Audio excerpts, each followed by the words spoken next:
Hello, and welcome to Atomic Facepalm. This is Chris. And I'm Brie. And this is Atomic Facepalm Weekly Episode 21.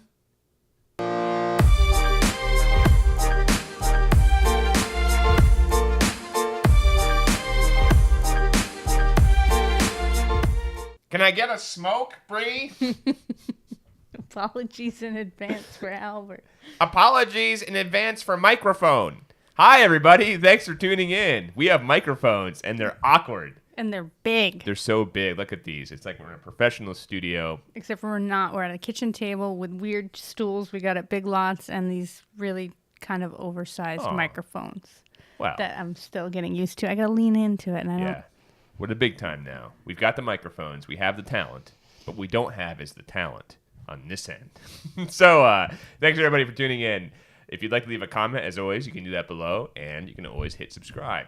So this week, we can get right into it. It's kind of hard to read my script here. And yes, I do script some of these things. So, Brie, it is time for Captain Player Von McPlayerson and the good time, happy feelings of video game bliss.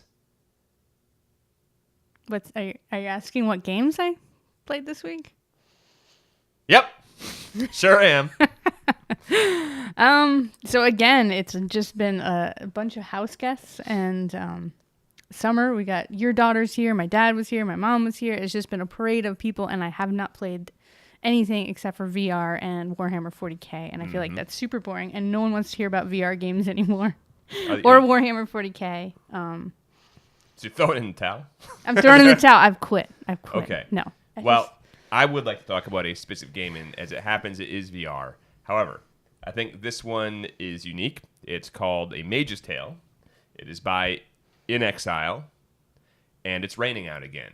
It's been raining here for like the last Vermont is a rainforest straight. now, like it's a for jungle real. here. Like, oh my god, it's so humid too. So yeah, but no, A Mage's Tale. I didn't realize it took place in a Bard's Tale of the universe. I really haven't played those games, so this was kind of my first sampling of that universe. I gotta say, this is one of those very few VR games, aside from Robo Recall, where it's got me hooked. I want to play it right now. I think it's the first game that I would call a game. Robo Recall is pretty close, I think, with being a shooter thing, but it's not like a full-on game. It feels more like a demo expanded. You know what I mean? Like they got this really cool thing with the shooting of the robots, and then they give you a bunch of missions for it and some gun upgrades, and that's their game. Whereas this feels a little bit more, you're exploring a dungeon, and it's a little bit easy. There wasn't, at least for me, I've only played, I think, about 2 hours. You've definitely played more. I think you're halfway through almost. Yeah, I would say so. But you play as a mage and you shoot your fireballs. I think one of the cooler things is you make your fireballs and stuff, or you augment your different spells. So it takes you to a cauldron, and then you throw in lightning plus, seeking plus, whatever. Yeah. It's kind of like Mages of Mysteria was talking about, where you're kind of making your own spells. It would be, I'd like to see it expanded a little bit, but it's a pretty cool concept. I like that they keep it simple. I think if they had gotten too complex, it would have grown too big for its own britches. And speaking about being too big for its own britches, the load times on that game are, oh my god. They're oppressive. The main problems I have with the game are all technical. Now, it's tough to say whether or not this is some sort of weird setup that we're dealing with. Whether or not. No, so I actually thought about, because I've had issues where in the past my computer, and I've complained about some VR issues, and I've had people in the comments say, no, I'm not experiencing any of those issues. That must be your setup. But this one, I went and sought out reviews the day after I played it, because I was just like, those load times are just nuts. Yeah. And it was not. Somebody I found, they were like, I tried to capture 45 minutes of coverage of it. I had to, by cutting out the loading screens, it got that down to 30 minutes. So out of 45 minutes of play, 15 minutes was loading screens. So it's not, and there was multiple reviews that talked about the load times, and they actually, I think the first patch fixed it a little bit. It did shorten load times just a teeny bit. It's still quite a bit, though. It got to the point the other day when I was playing it where I actually thought it just locked up. And I said, well, I'll just let it see if it ride it out. So I took off the VR headset, put it down, went and did some chores, and came back, and it had loaded in. So the one way that I test whether it's responsive or not is I hit the Oculus home button. If that pops up, which it does usually, almost immediately, it pops you into the home screen, and then you just back out and go back to your thing. Yeah, it's good. But I've had the same exact issue where I was like, especially the first time I played it, because the initial load screen I think is the worst, where I believe that is 3 to 5 minutes. Yeah, and right when you pop into the game, it's by far the longest. And I know that I don't have the best computer, but really that's kind of crazy. You don't have a bad computer, though, by any stretch. No, I don't have a bad computer, but, But I'm enjoying it. I really am. It's the first one, again, where it's felt like maybe going to Universal Studios the first time for me, where I felt like I was in this very cool, fantastical area. For me, it's the first game I've played that takes place in a medieval fantasy realm, and I sort of forgot how much I really jive with that. Goes back to my Oblivion, my traditional role-playing roots. And it feels so great to be in a dungeon and to hear great sound design, by the way. Mm-hmm. Yeah, exceptional sound design. Yep. You can hear droplets falling off of rock. When you throw fireballs or lightning, it feels real and powerful. You aren't a big fan of the sidekick, and I can kind of understand that. No, so right off the bat, because you're the Mage's apprentice, and then there's this annoying floating magic goblin that just kind of shits all over you because you're the apprentice, and he's like the most annoying, cliche kind of goblin sidekick. It's just like as two-dimensional character you could get. Like, they've put all this effort into it. Let's just give me a slightly unique character. Like, I don't think that's hard, and I don't think that's much to ask. I find him really annoying. It's like I'm at Disney or something, and this is, he's going to shit on me because I'm the Mage's apprentice, but, It's a good comparison. He feels like a Disney sidekick. He does. It feels stupid. And not even with the funny, like, Disney charm or anything. Like, he never says anything entertaining or different. It's just, like, exactly what you would expect. Feels a bit harsh. I didn't mind him that much. I found him a little annoying, but it didn't bother me too much. I guess it was like what we're creating is an immersive environment, and that just takes me out of it immediately. Like the first cut scene, I was like, cut scene. Yeah. I was just like, are you serious with this guy? I really dislike him a lot. Yeah, thankfully he is less and less as the game goes on. He's kind of your tutorial character. Yeah, you see him periodically. Near the end, it's kind of just when you go to a new level, and he's like, oh, hey, go to the new level. But the things that work for me in the game are, it is pretty creative, despite having a limited repertoire. When you get certain items, there's collectible items you can get. They're like little, tiny little monsters in cages that represent who you fight throughout the game. And when you get potions and stuff, a lot of secrets, by the way, in this game. Mm-hmm. A little magical frog pops up on a pillow, and he sucks in. So you throw the little item, and he sucks it in. If you wait for a while, he'll kind of point in his mouth, like, come on. Yeah, right here. I like those little... No, I like that. See, that's unique and cool. I mean, it's that bottomless bag kind of thing, but it's cool. It's unique. That's why I guess I had an issue with the goblin character himself. So, and I'm actually going to review this game. I'm capturing gameplay. I'm going to go in depth on it. But my initial thoughts are it's addicting as hell. It gets more puzzle-driven as time goes on. It's one of the very few games, if not the only game I've played, where it allows you to step forward, not in a fluid motion, because I think that just gets everybody sick. But if you hold the little Oculus Touch analog stick forward, you will forward. And it took me a few minutes. I am totally fine with it. Now, I also come from the Air Force, where I had high-intensity G training. So I feel like I'm a little bit more used to that than most, maybe. So I had the same kind of issues that I can sometimes have with every game. It's not making me super sick, but other games that are not VR games can kind of make me feel that way if there's a lot of things popping up and popping down. Like Rime made me feel not so good because of the camera angle. I used to have a lot of problems with Oblivion. The first, those games would make me feel sick. So it's like I can deal with it, but after an hour or so, I'm kind of like, I don't want to play it. I preferred the teleporting over the chick. And it works just fine. You can use either.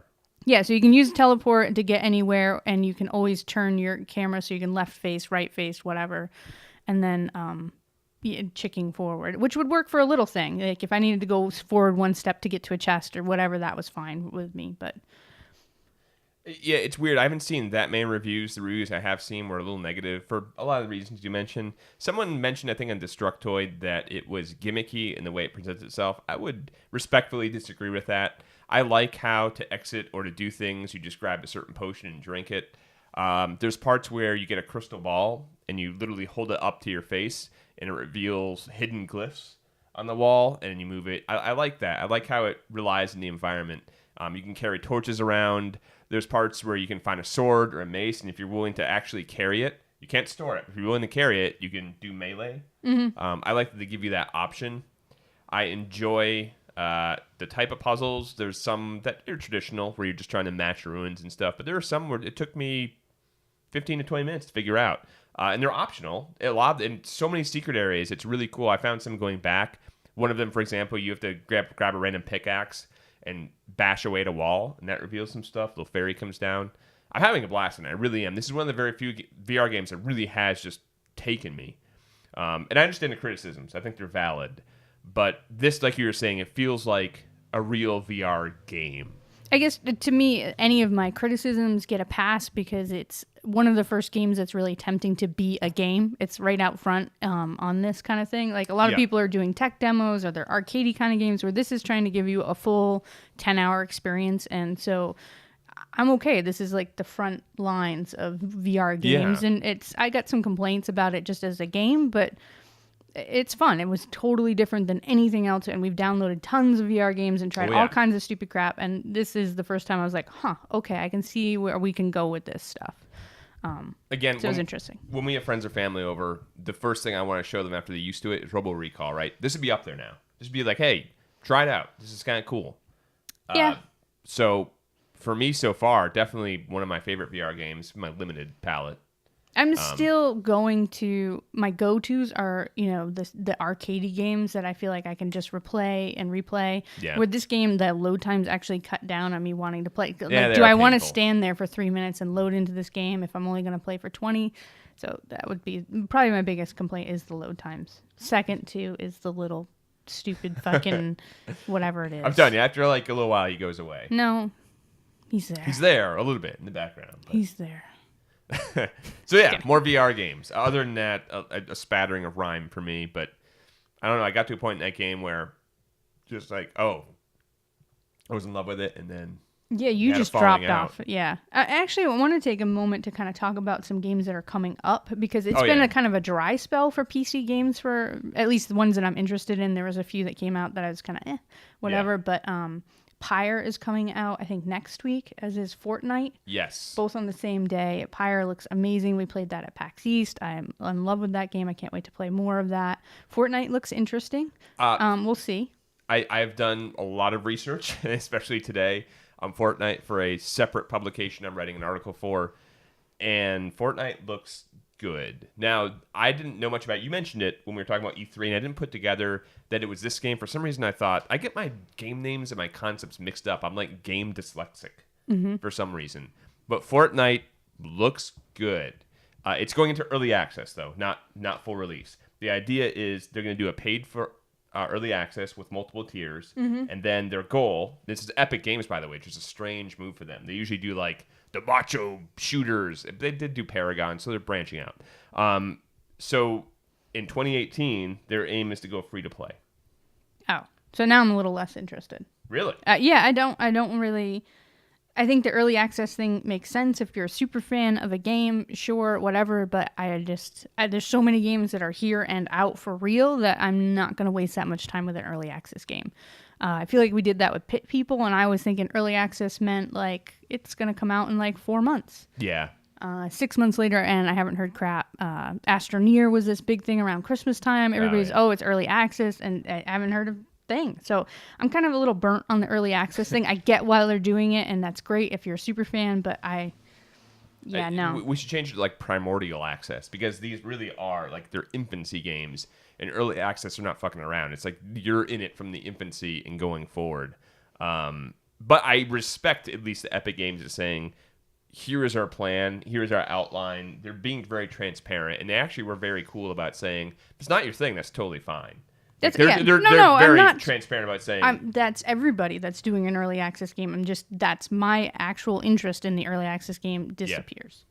And it's nothing that I'm not shitting on the company. It's not new, and they're not the only people doing that. It's just, Yep. But anyway, so that's the 25th is Pyre, and then I guess Fortnite is early access. And then August 2nd is XCOM 2. Tacoma comes out, and then we're starting to get into it. Where August 8th is Hellblade: Senua's Sacrifice. That looks awesome. That's supposed to be about a 10-hour game, which is my sweet spot on a game. Like, I do enjoy, getting my money's worth out of a game, but also it's like I don't always have time for 35, 40-hour game. And then from there, Absolver at the end of August, which is, I think I'm pretty interested in that game. I always get Absolver and Ruiner mixed up too. Yeah. A lot of ers in our game. And then I have this on here, but I'm not 100% sure, where it's September 14th, Divinity: Original Sin 2. Huh. Is that? That could now be. I'm doubting it now that I'm looking at it. And then obviously the 29th of September is Cuphead, which we were really excited about. So, in the next 2 months, there's a lot of games that I am really actually looking forward to a lot. And hopefully also Hob at some point will give a release date. Hob. Like maybe October. It could fit into my life in October, I think. It would be good. Now Actually, now I'm thinking Tomorrow about October's. would be fine. Yeah. Because then October is Middle-earth, Shadow War, and So it's just... Every fucking year this happens, where it's like, we go into that big lull, and all of a sudden it's like this game sledgehammer, bam, right in the face, and you can't play them all. I mean, it's not the worst problem to have, but come on, guys, space this shit out a little bit more. So I felt bad that I hadn't played any other games, so I wanted to kind of talk about some games that I am looking forward to coming out soon, and hopefully we'll have some reviews, because we actually haven't done a review of a game in about a month. So I was looking at that too, and honestly, I was going back and looking at some of our reviews, and a lot of the games we put a lot of heart and soul into. It's like, I don't know what it is. I don't know if there's any rhyme or reason to it. It's a pun on rhyme. Yeah. Unintentional. But like certain games like Hollow Knight, I feel like got a lot of good reception, like review-wise. But then some of the other ones I did, like Strafe, got nothing. Nobody watched that. It's really weird how certain games people will tune in. So I want to, just because, I mean, we're YouTube newbies, obviously. Hollow Knight, when we initially released that review, got zero coverage at all. And just like in the last month or so, I think PC Gamer finally reviewed Hollow Knight. Maybe it's because the length of that game is so... It's a long game. That's a commitment. It is a long game. So maybe some of that, whereas I'm now noticing that a lot of people are going, Hollow Knight is a classic, like, I'm going to love this game forever kind of game. Took you guys long enough. I'm seeing enough love for it, and actually I have a story coming up in a minute. That I'm happy to see it get the love, because that is a really cool game for such a cheap price. It's like, I'll link the Hollow Knight review again down below, because even though I didn't finish it and it was a little too hard for me, I think it's an awesome game. Did you see the comment on my review that the guy mentioned that the world record speed button for that game was done on a mouse and keyboard? Yeah, I did. I think that was a lady. Was it a lady? Oh, I'm sorry. I didn't mean to assume there. Because I just assume everyone on the internet is a man, of course. Idiot. But yeah, that blew me away, because this game is fucking hard enough with it's a great game. My game of the year so far, but with a gamepad, it's hard enough. I can't imagine doing that on a mouse and keyboard. Whew! My personal hero. So I think probably good enough, unless there's anything else you want to mention? No. Okay. Well, we played Audioshield, which is very much like sound boxing as far as it's a VR game as well. I'm sorry about the VR games if you're not a VR person, but Audioshield is the same kind of concept. In sound boxing, you're hitting the balls as they come to the beat of the music. This one, you're blocking them with shields. But this game, Audioshield, was so much more polished. The music that was available was much better. It didn't crash as much. We had a lot of issues with sound boxing, so I definitely recommend Audioshield. That was a fun game. It makes you feel like a 300 Spartan. Yeah, because you got the shields, and you're like... And I also felt like it just felt better to do each song. Like, some of the songs really... I felt like my movements matched the song, and it was almost dancey in a way, so I recommend it. And I feel like this one represents better too. If you're doing like a trance song or something, or a techno song, in beatboxing, or not beatboxing, whatever the other one was, it didn't really feel like soundboxing. The rhythm didn't always correspond to the way the little balls were coming or whatever those things are. And in Audioshield, it fits. It feels more natural. It did. It felt a lot more natural. It felt like I don't know how they're generating these little files for you to fight through or whatever. Yeah. But it felt like somebody took more care with this, whereas the other one might have been generated. Yeah. And then I also felt like the level of difficulty was easier to control in in Audioshield, whereas the other one, you just, what it was is what it was. This one you could choose, normal, hard, expert, or whatever, and do it at your level. So. Good workout, too. If you're looking for a game and you have VR, Audioshield, and soundboxing, too, great alternatives to going outside if it's bad weather or if you just want to kind of be inside and do your own thing. So I commend them both, but yeah, I would say Audioshield is the better one. Mm-hmm. Yeah. So we mentioned games that are coming up. So another game which we also reviewed somewhat recently was Little Nightmares. We had mixed feelings about it, I feel like, both of us. Yeah, in the end, I definitely do recommend the game. There's a few things that for me were just, eh. Yeah. I really respect the effort. I think it was a good start. My main complaint was I wanted a lot more. Welp, you're going to get some more. I don't know how much more. It sounds like a little more. There's some DLC coming out. And this is an alternate take, according to the developers. You play as a little boy this time, and you're like in the middle of this giant, weird institution in the middle of the ocean. And there's not a whole lot of information that was released besides just kind of talks about you're in the depths of the maw. There's a weird cannibalistic hag entity that you have to kind of negotiate around and deal with. So actually, isn't it out now, July 7th? Oh, is it? I think so, yeah. Oh, okay. Look at that. That wasn't, yeah, so they were giving details, and then it was going to be out, and it was going to be $10 on Steam or whatever. Maybe I just try that. Yeah, I mean, art design-wise, it's such amazing stuff. Otherwise, gameplay, it's up and down. Yeah, I mean, the main problem I had was just the spatial awareness. Like, it was just fell off. You're in this three-dimensional plane, but you try and hit a certain area, and it didn't line up with what you would expect. And it did have, I felt like, a bug or two here and there, but what game doesn't? Yeah. Overall, I always recommend that game just because looks alone it's amazing, and sound. I might actually try this out. 3 different chapters, but it's all for $10. Okay, yeah. So that is there. And I would say, is Little Nightmares worth playing? Absolutely. And I wanted to mention real quick before we just totally go off into other topics. The Mage's Tale is actually $40. FYI, so that's a commitment. And not only that, so it's not on Steam; it is Oculus exclusive. Yeah. So it was a chunk of change. Yeah. But for me, worth it so far. But we will withhold judgment until the final verdict. Hence, played in full. VR Swan. Okay, so you mentioned a little article here called Campo Santo. Which came from their Twitter. I saw them. Oh, it did? Yeah, that's where I saw it first, was the Campo Santo. So basically, they got an order for something that didn't exist. They had like a little notebooks that they came with Firewatch.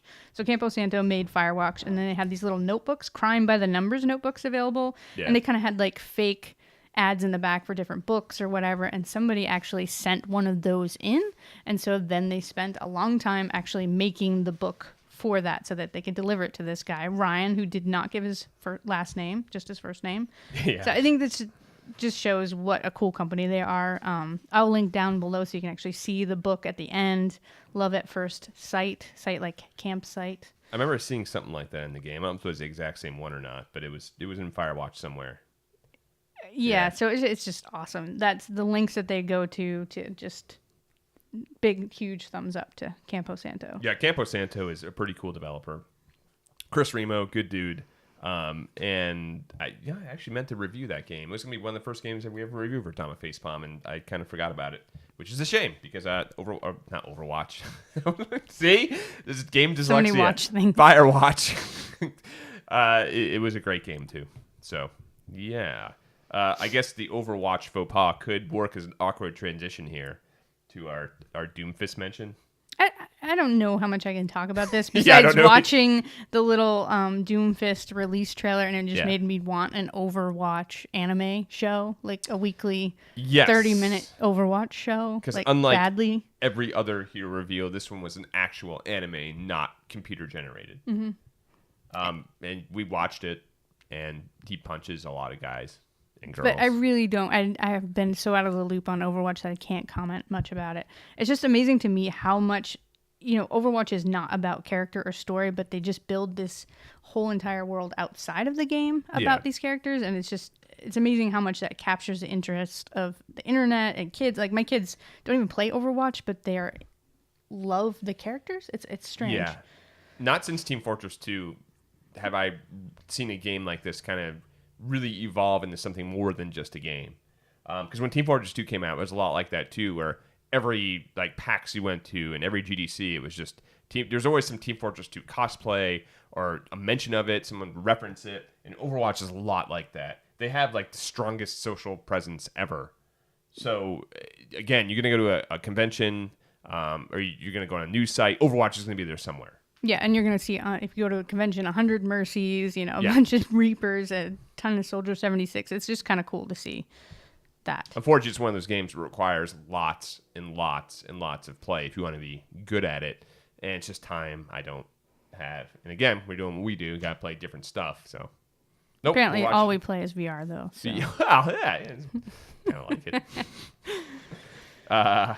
Do you want to talk about the housing shortage thing?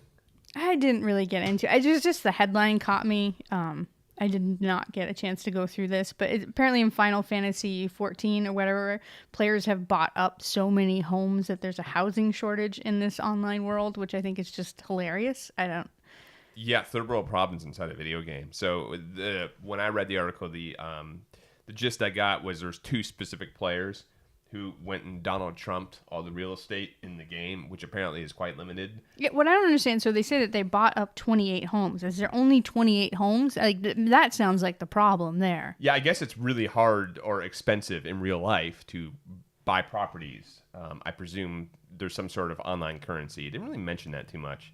But apparently people are really pissed. And it's funny because, fantasy mimics reality, where their excuses were, well, we were just trying to get away from the people and enjoy ourselves, man. And, we have the resources and wherewithal to have these properties. So we got really upset when, the plebs started coming on our land and harassing us.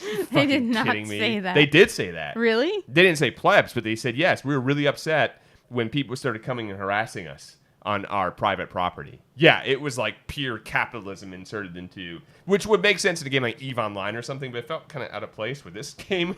Yeah, I don't feel I'm not blaming the players in that. That's a little bit more development to me than the players. I understand that, I don't know, people get really into these kind of games, so I think I'm not blaming the players. No, I just kind of wish people would put this much effort and time and coverage into actual housing problems. Maybe we could see more of this about real life gentrification. And but hey, if this raises awareness for that, sure. I guess I come from. I think this is really interesting. Like the World of Warcraft, when that virus spread, it's interesting to look at these kind of things inside of virus.